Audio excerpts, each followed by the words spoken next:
DeVonta's touchdown there, we're used to kind of seeing that almost be a natural pick for him. Yeah. In this case, he leaped into the end zone. How much of that was you holding it in your back pocket for that situation, or how much was just a read in that spot? That's part of the read.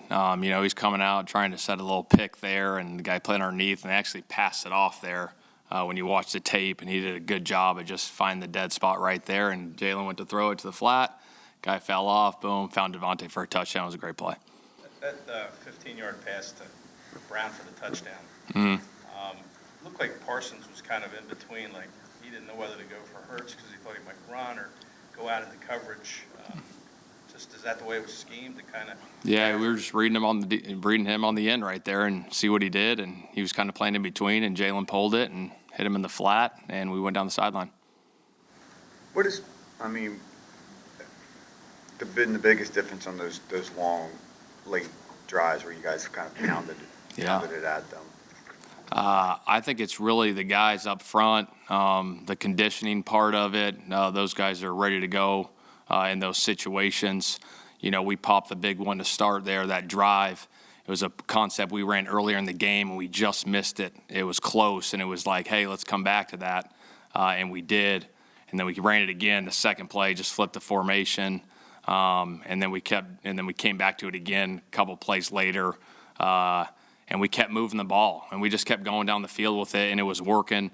And then you got to a 2nd and 10. It was like, hey, let's get the ball to our playmaker's hand, and we hit AJ on that little underneath route, and he created the explosive, and then we went right back on it and hit DeVonta for the touchdown. So really good drive right there by everybody. Do you go in a drive saying, okay, we're going to do this, or do you say, like, okay, maybe we're going to lean this way, and if it works, we'll stick with it? It's really, honestly, it's a feel thing there, honestly. Like, it was really similar to Arizona last week. It really was, and it was kind of like, shoot, we started running it, and we were popping it, and it was like, all right, good, let's keep this thing going. And when something's working, you want to stay with it, and that's what we did in that drive. Do you feel like there's more urgency, like when it gets to that point in the game, late in the game, fourth quarter, when you have to put together a drive and need some clock? Do you sense any? Yeah, there's definitely urgency. I think there's urgency throughout the whole game, not just that drive, but obviously towards the end of the fourth quarter, you're up there, and you got a chance to go up 2 scores, and it's kind of like, hey, guys, we got to go here. And the guys did a heck of a job, converting there on that drive. But, again, the urgency's got to be there first quarter through the fourth quarter at all times. Jonathan talked about sort of a trickle-down effect that Nick has, with his principles going down to the team and saying how it, the principle of, putting team before self. Mm-hmm. I wonder how that applies to when he kind of handed over the play calling to you last year and what that signified to you about, the kind of leader that you have. Nick's a tremendous leader. What he's done from last year, all through last year, we had the slow start, and then he just kept sticking to the process and the preparation part, and he doubled down on his beliefs, and everyone bought into it. And you could see it through the coaching staff, through the players, through the building, the effect he had on everybody. And he holds everyone accountable. Shoot, we're in here on Saturday mornings going through situational football, and everyone's alive, and everyone could get called on. And I get called on about 3 or 4 times, and he'll throw up the tape, and he'll be like, hey, there's 14 seconds left. We got no timeouts. The ball's here. What's your call? He puts everyone, and everyone's got to be ready to go. And I think that's the accountability part. He holds everyone to, so everyone understands what we're trying to get done on everything.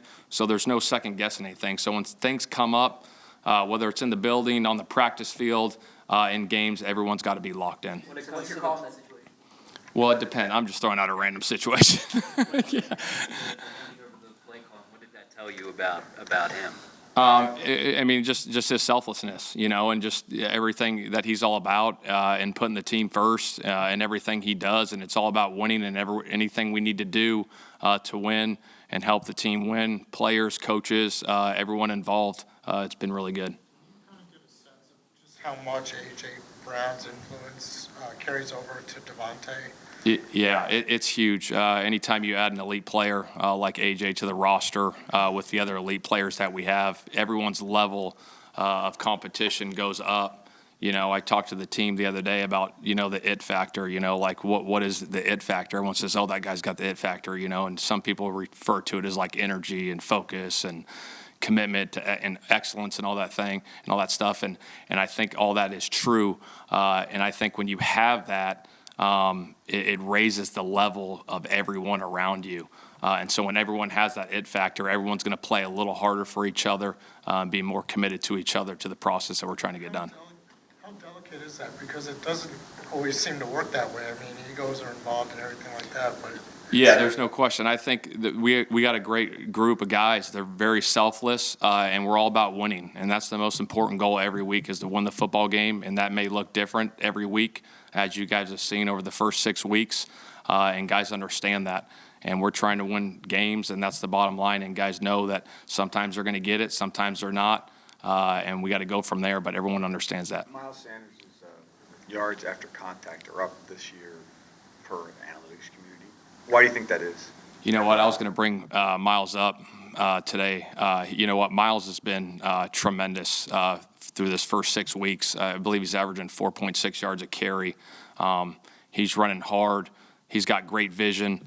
And the biggest thing, too, besides that and his speed and his power and all those things that he has, the ball security is huge. We've had no fumbles this year, knock on wood, and we've only had 2 turnovers. And I think when you go back to, you know, our big thing and what we look over is winning the turnover battle and winning the explosive play battle, I think it's proven. It's proven over the first 6 weeks, and we got to continue to do that. But hats off to Miles. What he's done so far has been tremendous. As far as running back rotation in this game, this past game, it seemed like he got to it a little early. Boston Scott was in, I think, in the first quarter, and I think Kenny too. Mm-hmm. Was that by design, or did you want to get everybody involved? Yeah, absolutely. I think, you know, we have a rotation there on certain things that we want to do, and Jamal does a good job, and we talk about it throughout the week, the rotation, and Jamal does a good job of getting those guys in, and Miles again ran hard, and Boston ran hard, and Kenny ran hard. Kenny had some big runs as well there on that last drive, and they're all 3 of those guys are doing a tremendous job right now running.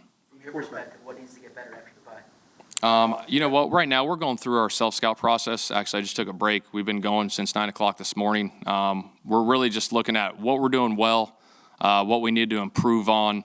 You know, we look around where we are, you know, around the league statistically and categories, and then we look at, you know, 2-minute situations, 4-minute, backed up, first, second down, run pass tendencies, by formation, motions, shifts, all those different things, because at some point you're going to have tells, and we got to break those tells. So those are the things we're working on right now. Each quarterback's different when it comes to the following 3 I'm going to name. Justin Herbert, Phillip Rivers, and Jalen Hurts. Mm-hmm. What about them on the field? Do you see any commonality traits they show when they're on the field under center? You know what? I think the calmness that all of them have and the understanding of the game, you can see it by the way all those guys plays. I think all the really, really good quarterbacks have that trait in them.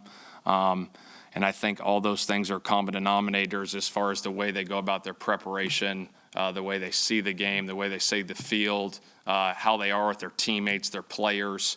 And I think that carries over on game days on Sunday. And I think all 3 of those guys are really good football players.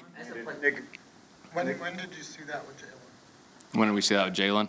I think you saw that growth last year. I think you saw it right when he started growing in the middle of last year. It just started continue to grow, and then it carried over into the offseason, and it's been carrying over this season. It's been good. As a play caller, what compels you to keep going to the run on a drive where it keeps working, as opposed to maybe someone having the instinct to try mixing it up? Yeah, I think I don't know.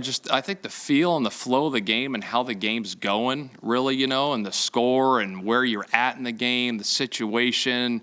I think that's more than anything, you know, and it could look different, you know, in the first quarter, second quarter, third quarter, fourth quarter. I just felt in that situation, you know, you're up 3, we started running it good, boom, and we just kept going to it, and you know, we were running it good and it was working, so I just stayed with it in that situation.